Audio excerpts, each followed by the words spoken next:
Yun, good morning. So, nabudol na naman ako. Ay, budol ride na naman. So, parang fully book na yung Cebu tsaka Tagbilaran.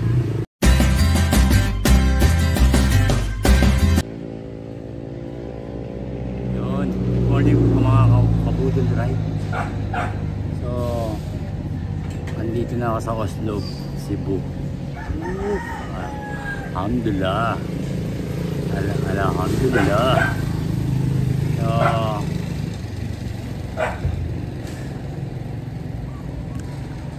ang itinerary natin ay umikot ng Cebu. So, since hindi tayo sa Cebu mismo, sa Cebu City, bumaba. Dito tayo sa Oslo. Tinignan ko sa mapa, sa Google Map, pabalik ng Cebu, 135 kilometers, almost 1 day. So,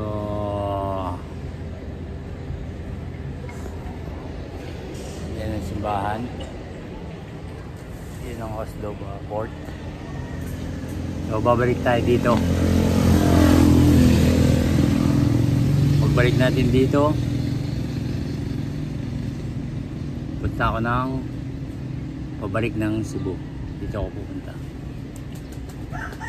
So, clockwise ang gagawin ko. Mas balik ng Cebu.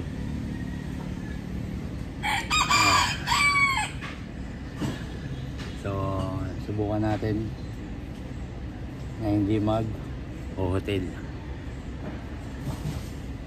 Duyan lang as long as possible. Duyan lang tayo. Pagka naubos yung battery ng power bank, dun tayo o hotel or transient or makikicharge. Swerte natin pag nakicharge tayo. Now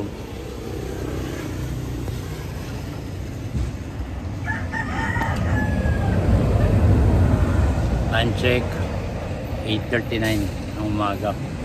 Hindi ka nagsisimula. 8:30 na, ang init na, nakakatamad.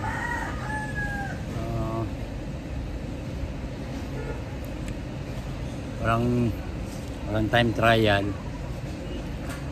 Kung hanggang saan lang kaya, dun lang tayo. Kung mabuti ng 4 days, 4 days. 5 days, 5 days. So, yun lang. Hanganin na 8:30 na. Simula. Siguro at least maka 150 tayo ngayon. Okay na yan, magdali na. At least maka 150. Nagugutom ako. Yun lang.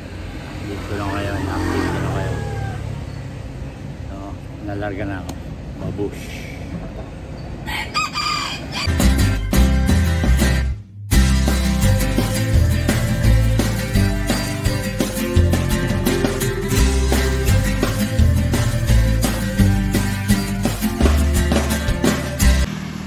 Yun. Good morning. So, ayan. Say hi to Dumaguete. Yan.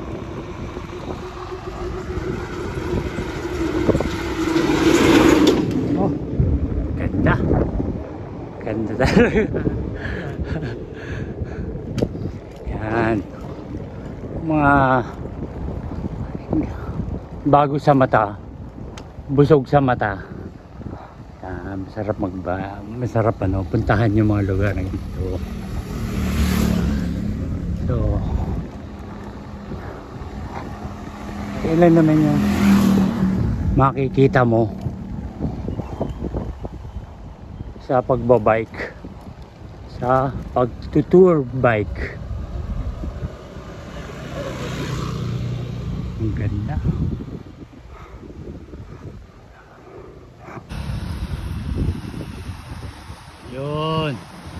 Good morning mga kabudol ride. So andito tayo ngayon sa Cebu.